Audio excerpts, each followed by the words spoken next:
life of a rock star, right? Caitlin Clark's back there, life of Hooper too. Caitlin Clark. Arrowhead album, accidental reunions, and total chaos. The Swift-Kelce universe strikes again. First up, comedian Andrew Santino goes from throwing shade at Taylor Swift to chatting her up at a Chiefs game. Now that's what we call a redemption arc.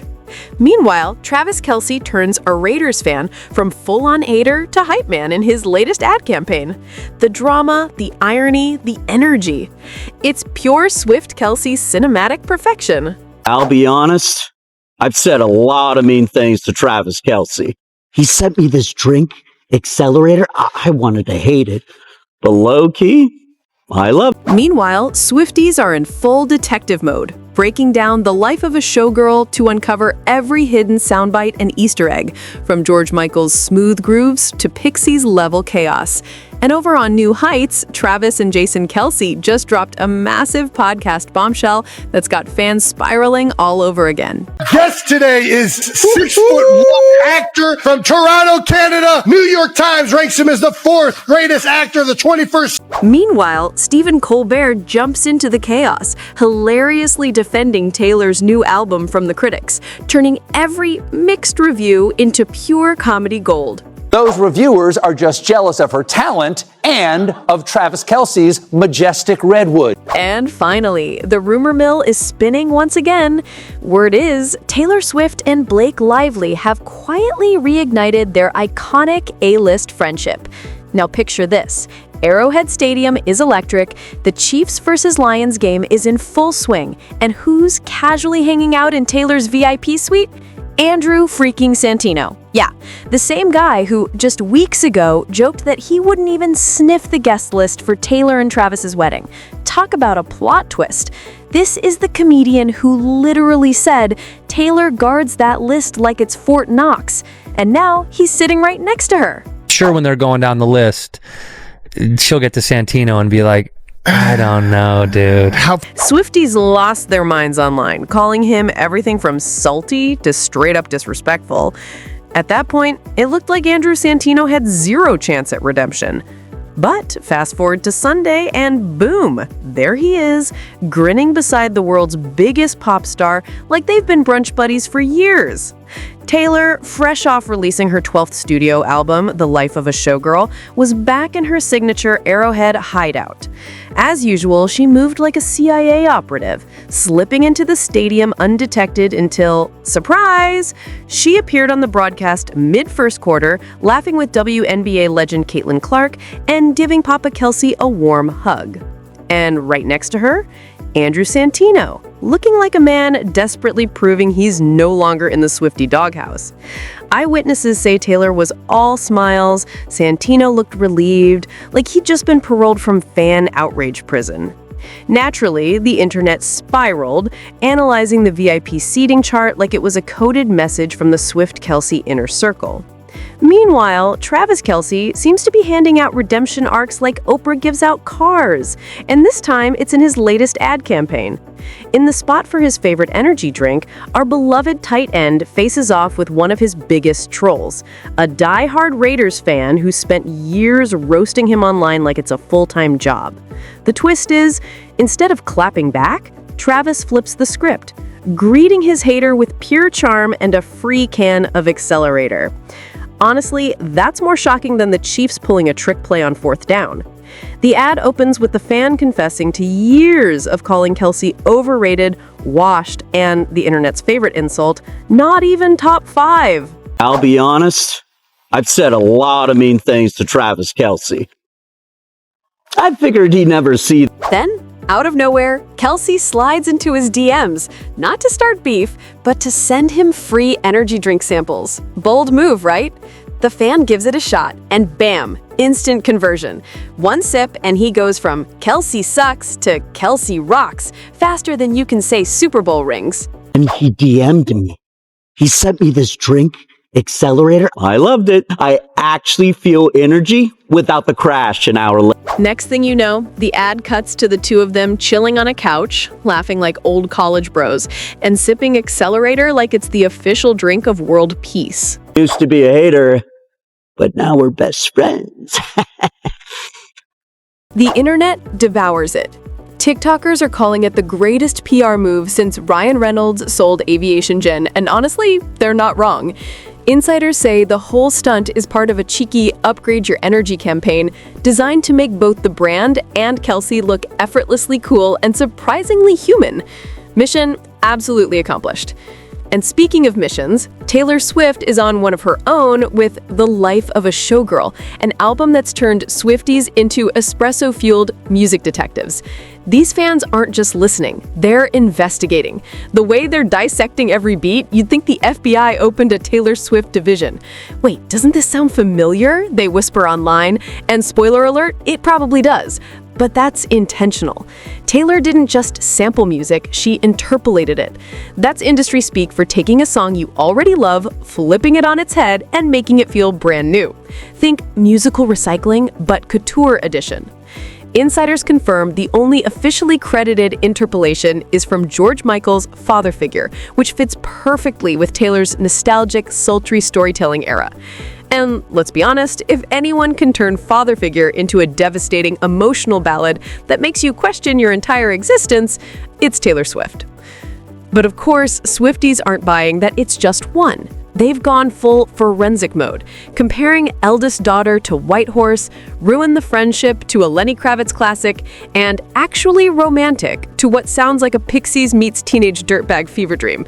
It's as if every genre from the last 40 years got tossed into a blender, and Taylor's the barista behind the counter, smiling like, "Trust me, you're gonna love it."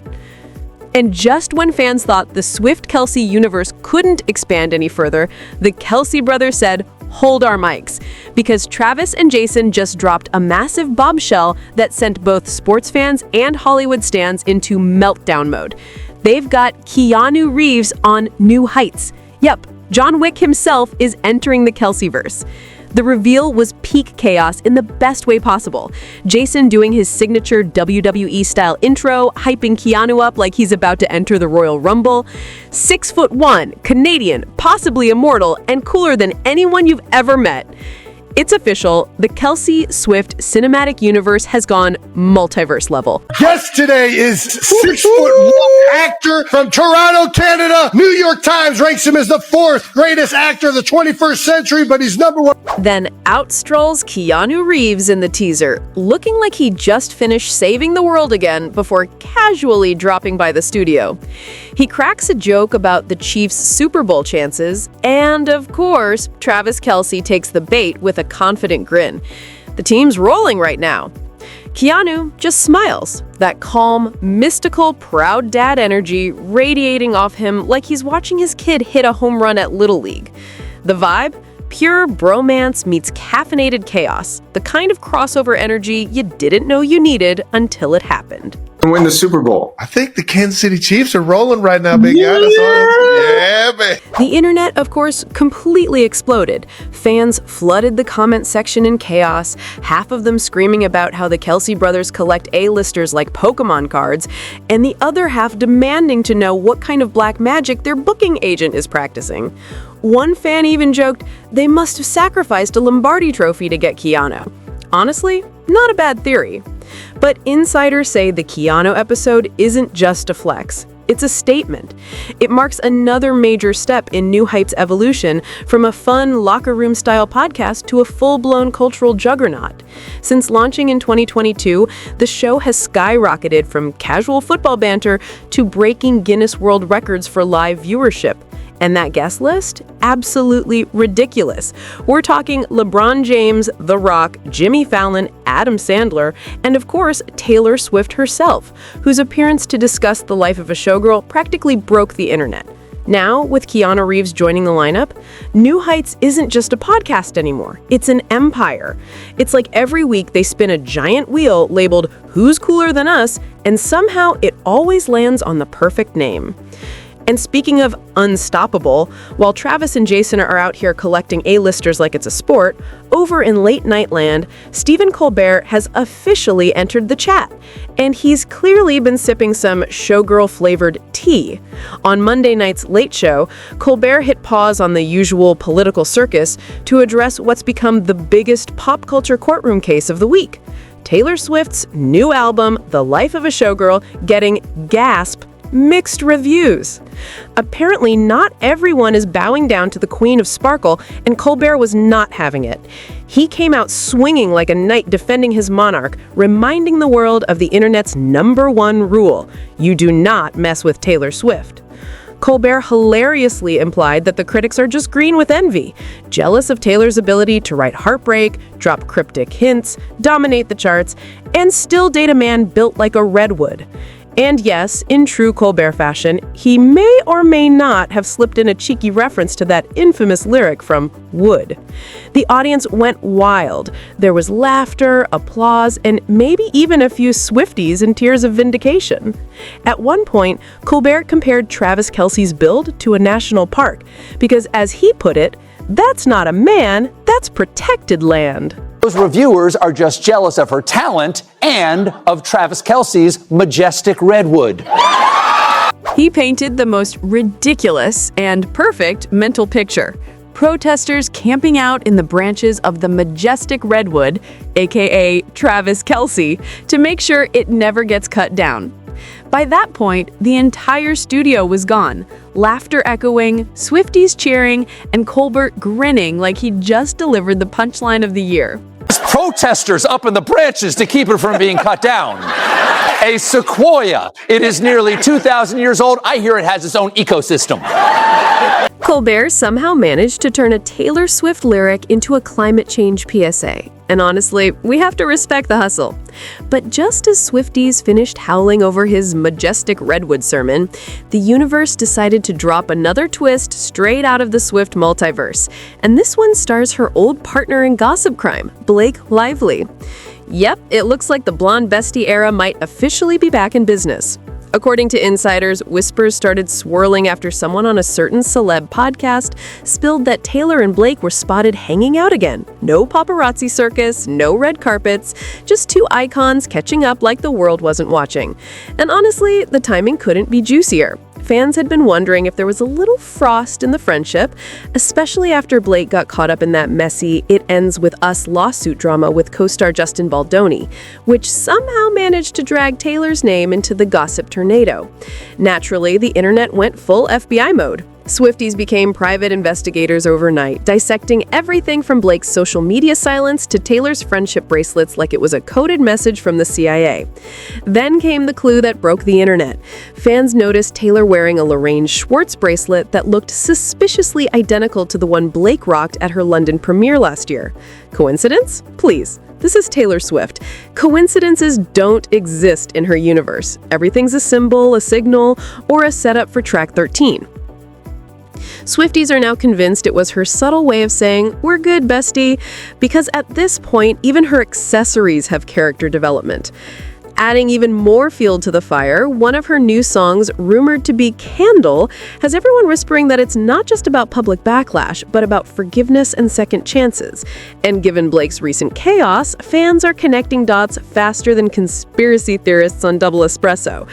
Whether it's real or just another case of Swifties going full CSI Friendship Edition, one thing's for sure. These two go way back. Taylor's literally the godmother to Blake and Ryan Reynolds' daughters, and their past hangouts have felt like crossover episodes of Gossip Girl meets Folklore. So if this reunion is the real deal, the internet better brace itself, because the Swift Lively cinematic universe might just be rebooting. And if it is, it's about to break the timeline all over again. That's all for this episode, folks. See you next time in the ever-expanding Swift-Kelce multiverse, where nothing stays quiet for long.